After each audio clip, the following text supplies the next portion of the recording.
Halo, welcome back channel Aing barudak.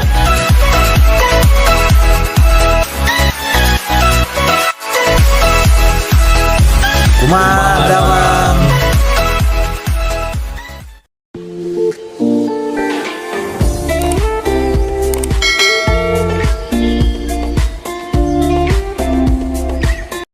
Halo guys, balik lagi sama saya Ari Andriana. Di sini saya akan menjelaskan tentang materi 11, yaitu tentang modal manusia. Jadi tonton aja video berikut.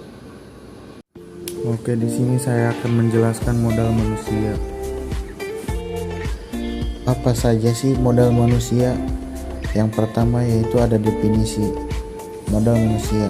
Modal manusia merupakan dimensi kualitas atau kualitatif dari sumber daya manusia seperti keahlian dan keterampilan yang akan mempengaruhi kemampuan produktif manusia tersebut. Yang selanjutnya yaitu ada pentingnya modal manusia. Modal manusia memiliki peran penting dalam menciptakan nilai ekonomi dan bisnis menurut McGregor DKK 2004, Karami DKK 2006. Modal manusia meliputi semua proses yang memicu tingkat pengetahuan yang lebih tinggi dan melahirkan pengusaha yang kompetitif dan mampu menjalankan bisnis dengan baik. Yang selanjutnya yaitu ada manfaat modal usaha, yaitu bersangkutan dengan yang tadi, mengapa pentingnya dan manfaatnya, yaitu melahirkan pengusaha yang kompetitif dan mampu menjalankan bisnis dengan lebih baik. Selanjutnya ada contoh modal manusia di Indonesia, yaitu ada human capital. Human capital adalah aspek penting dalam pengusaha karena bisa meningkatkan produktivitas dan profitabilitas. Contoh human capital adalah kemampuan, kreativitas, pendidikan, pengalaman, dan penilaian. Dan selanjutnya ada peran pendidikan dalam pengembangan modal manusia. Yang pertama ada pengertian pendidikan. Yang kedua pendidikan formal dan non formal. Yang ketiga pendidikan sebagai sarana pengembangan dan manusia. Yang keempat ada program pendidikan untuk pengembangan modal manusia. Selanjutnya pembangunan modal manusia dalam konteks ekonomi.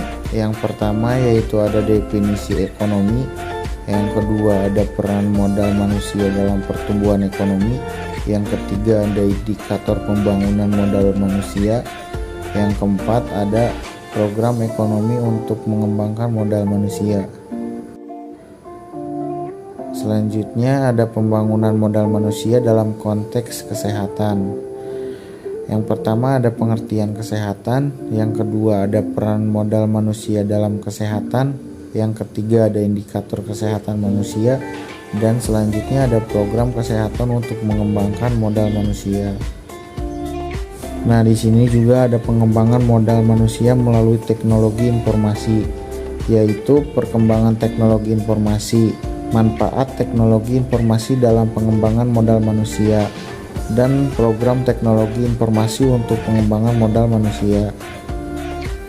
Selanjutnya ada pendidikan vokasi sebagai salah satu alternatif peningkatan modal manusia yang didasari dengan konsep pendidikan vokasi, fungsi pendidikan vokasi dalam pengembangan modal manusia, program pendidikan vokasi di Indonesia, dan manfaat pendidikan vokasi bagi masyarakat.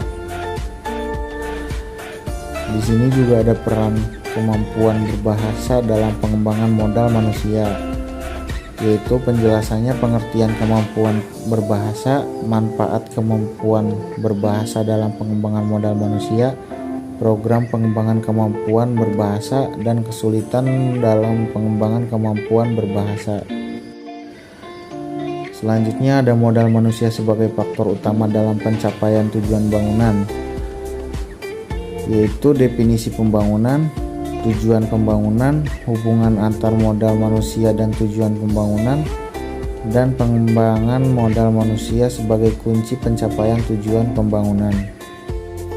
Dan yang terakhir ada strategi pengembangan modal manusia dalam menghadapi tantangan global.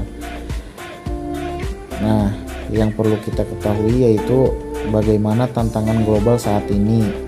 Inflasi, tantangan global terhadap pengembangan modal manusia.